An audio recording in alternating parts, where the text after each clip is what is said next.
We would like you to know that the following presentation is for education purposes only, because we want to teach people some stuff and some things.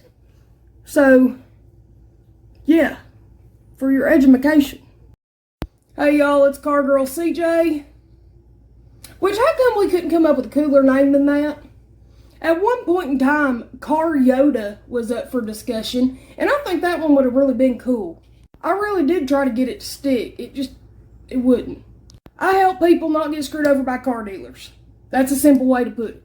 And I've talked about this transition from TikTok to YouTube 100 times, and the truth is, I'm struggling with it something terrible, because it's difficult to make long-winded videos, ones that are not start, stop, start, stop. Then you gotta go back in, upload all your shit from your camera to your computer, then you gotta go in and edit it, and I'm trying to do all that beside run a business, and keep TikTok up to date, and keep emails answered, and I'm learning how to run a business. And this social media shit is not for the faint of heart. I will have you know that.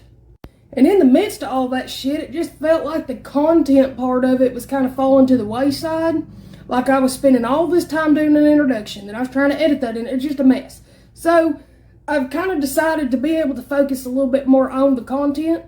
I am quite literally going to go back to what I know. I tried to jump into YouTube with $700 camera and this big computer set up and spending money on editing systems, when the reality is I'm just going to stick to what I know right now, which is recording on this phone in front of this ring light and give you the damn content. They may be a little bit shorter here at the beginning, but hey, as long as the content gets out there, who gives a damn how long it is? There's going to come a day where I'm going to be able to run my head for 30 minutes and somebody watch me, but right now I'm just trying to grow. So let me just give you the content. Some of you may know right now I'm in the TikTok jail because I just pissed off the wrong car salesman, which is A-okay, because I'm here to tell you I know enough about myself to know the only time that I truly do some growing is when I'm forced to. So here we are. Today we're going to talk about dealerships and their false advertisement. We all know that dealerships only care about one thing, and that is money. The only way we're going to get them to start acting right is if it starts costing them money. The only way to punish somebody is to take something that they actually care about, which in this case is the money. Dealerships ain't been held accountable for this mess for some time, because there ain't been enough consistency in the efforts of us trying to hold them accountable. But just know, states are getting a little bit more serious when it comes to that dealer license and this false advertisement. What's important to know here, new car and used car are two different ball games whenever it comes to advertising. So take note if I say new or used. So dealerships have been false advertising for years, and we had some pretty unique ways to get around it. So the best way that I was taught to rebut an objection like, well, I seen this car priced online for cheaper, was to simply ask the customer, well, where'd you see it? A majority of them would say, well, I seen it on this car website or this car website. Oh, I understand that you seen it somewhere cheaper, but the thing is, those are third-party companies, and we can't always control what they put out on their website, and mistakes are made every single day, so please don't hold me accountable for something somebody else did wrong. So be diligent with collecting your leverage. If you find a car online that you like, new, used, or anything in between, make sure you go find that exact VIN number on their website and take a screenshot of it so that you have it for leverage in the event you need it. Also note that every state is different as to what can be considered false advertisement. But in most jurisdictions, the only thing they're supposed to be leaving off is their dealer fee and their tax title license. So you know the little fine print at the bottom of the page where it says this does not include my dealer fee, my doc fee, my admin fee, it does not include tax title license? That's supposed to be it. Yeah, they're supposed to have it priced online with everything and anything that you're going to be charged for apart from the dealer fee, tax, title, license. Now here's where new cars can be tricky. You may notice that if you go to certain dealers' websites on a new car right now, it don't tell you what the price is, it tells you what the MSRP is. Because regardless of what they sell that car for, the MSRP of the car does not change. Regardless of what bullshit they put on the dealer addendum or the dealer ads, the MSRP of the vehicle does not change. What changes is the market selling price of the vehicle, the MSP, which is just a fancy way for saying what they're going to sell the vehicle for. Here's another reason why new cars are so damn tricky. A lot of the time, dealers will advertise their vehicles with every single rebate that is available on that rig, regardless of whether or not you qualify for that rebate. So they're very specific rebates. For example, first responder, military, graduate rebate, American Quarter Horse Association. So they may be showing a $3,000 rebate on this truck, but the truth is you only qualify for $500 of that rebate. And when that one happens, more times than not, they got big bold letters that tell you the price of the rig, and then a tiny little button that says details with a plus sign beside it that you got to press to drop down all the actual rebates. So when you go in there and they tell you you don't qualify for these, they're not lying to you. You just need to do your due diligence to understand how that dealer's website is broke down. Because all them car sites out there don't detail that shit, they just show the price. Now with used cars, it gets a little more difficult for them to hide shit, right? The biggest problem is always that the price listed is not the price of the car. Well, just like with anything else, the only things they're supposed to leave out is their processing fee, which is sometimes a doc fee, dealer fee, admin fee, whatever they want to call it at that dealership, and that tax title license. This one kind of goes for new as well, but if they want to punish you for not trading in your vehicle, they have to label it on their website that this price contains a trade-in credit. Same thing with financing. It has to say on there, this price includes a financing credit of blank amount of money.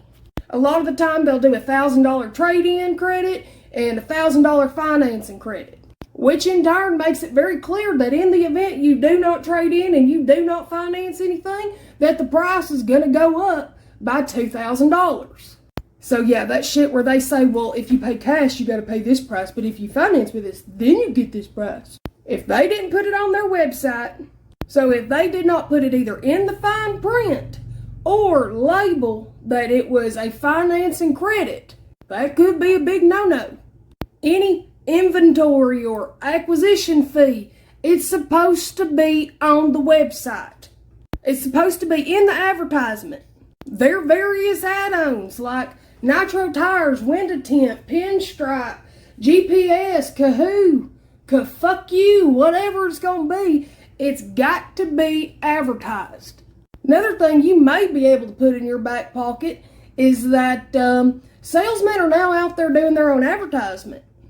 A lot of them are advertising on Facebook, which is not unheard of. It's prospecting, going out there to find business, doing something to drum up some business. Fair enough, but you may see cars on Facebook that you didn't necessarily know were at a dealer.